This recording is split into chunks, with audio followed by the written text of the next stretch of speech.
in transformation. For his part, the Kenyan Minister of Environment came to share the experience of his country in terms of cohabitation between man and wildlife. John Cyril Ondomungu tells us more.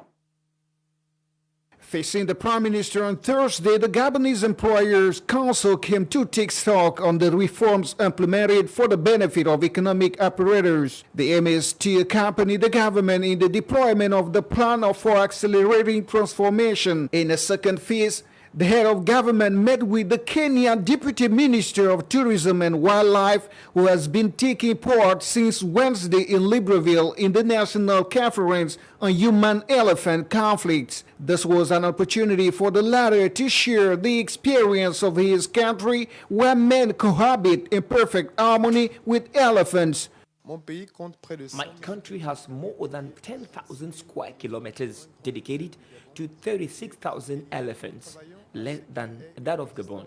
In Kenya, we are working to ensure that there is a peaceful coexistence between the elephants and the people, because our tourism industry is essentially based on the vision of wildlife. It is very important that people live in harmony with elephants, and I am very happy to have been invited to the conference on the management of human-elephant conflicts. Gabon is a global reservoir of pachyderms. The country alone has almost 70% of the African elephant population. Furthermore, Gabon is taking part in the third Turkey-Africa Partnership Summit, which opened this Thursday at the Istanbul Congress Center. The objective of this important meeting is to examine the draft joint action plan. The details are given by Thibaut Otungu-Tabaga. Let's listen to the latest.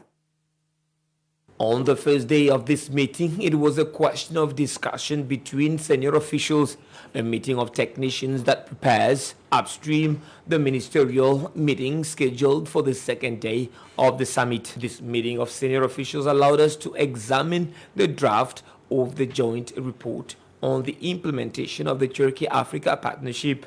This draft highlights the cooperation since Malabo Summit in 2014, both at the multilateral and bilateral levels. The objective is to make recommendations on the joint implementation report for consideration at the ministerial meeting. The draft joint action plan lists concrete projects to be implemented over the period 2021-2026 until the next summit under the headings: peace, security and governance, trade, investment and industry, education, STI skills development, youth and women development, infrastructure and agriculture development, promotion of resilient health systems. This item will review the joint draft of the summit declaration.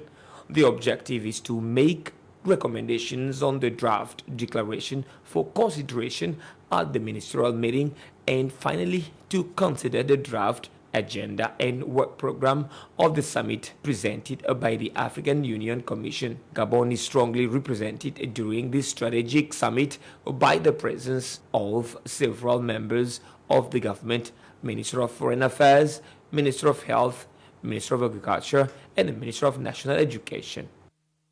From cooperation to economy, the mission to assess Gabon's macroeconomic performance carried out in recent months by the International Monetary Fund (IMF) indicated the good economic health of the country. Led by Boalo Yeyi Nuloko, the IMF team has shown its optimism on the state of Gabon's economic indicators. Let's take a look for the details. The Gabonese authorities and IMF staff have made significant progress in discussions on the actions necessary to complete the first review of the program under the extended credit mechanism and on the economic policies and structural reforms that could form the basis of the program in 2022. Discussions will continue over the next few weeks. Economic growth is expected to reach 1.5% in 2021 and accelerate in 2022 to 3% as the recovery asserts itself. The prospect for strong, sustainable and inclusive growth hinge on pro-growth fiscal consolidation and continued progress in implementing structural reforms. According to the IMF, the economy is gradually recovering from the sharp contraction of the past year, helped by rising oil prices, pandemic control measures, and rising vaccination rates. However, the economic recovery remains fragile and subject to risk associated with the pandemic and oil prices. World news now. French President Emmanuel Macron declared his future ambitions for the country, but declined to formally declare he was running for a second term in a lengthy primetime TV interview that saw him defend his record as an economic reformer. Lian Leimangoy has the story.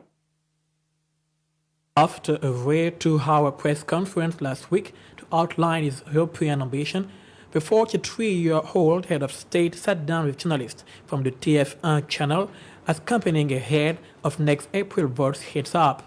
"I never thought that we could do everything in 5 years," he said during the interview, which was pre-recorded but broadcast on Wednesday evening.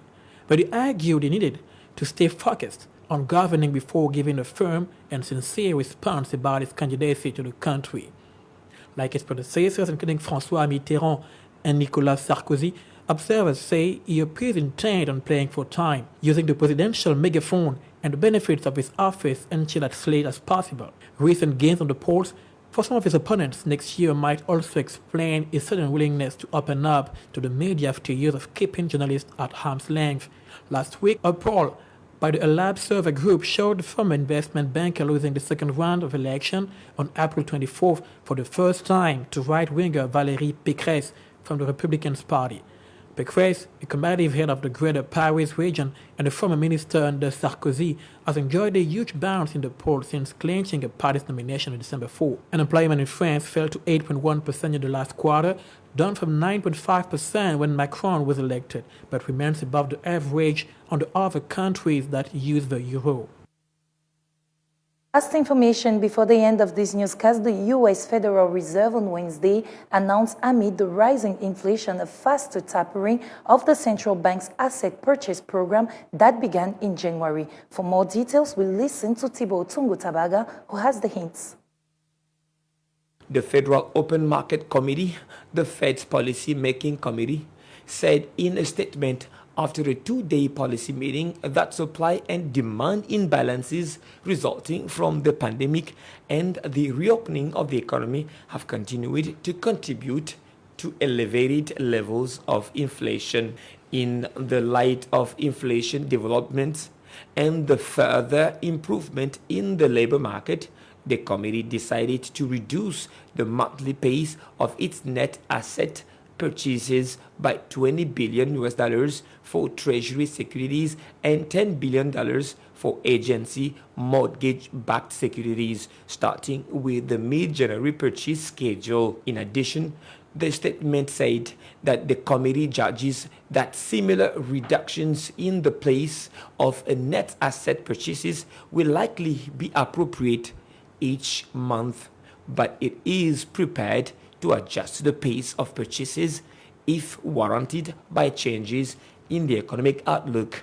The Fed decided to keep the federal funds rate unchanged at the record low level of near zero as widely expected. Over the past several weeks, some Fed officials and economists have urged the central bank to accelerate the pace of tapering to give more leeway to raise rates sooner amid inflation pressures. End of this news edition, but first let's review the main headlines.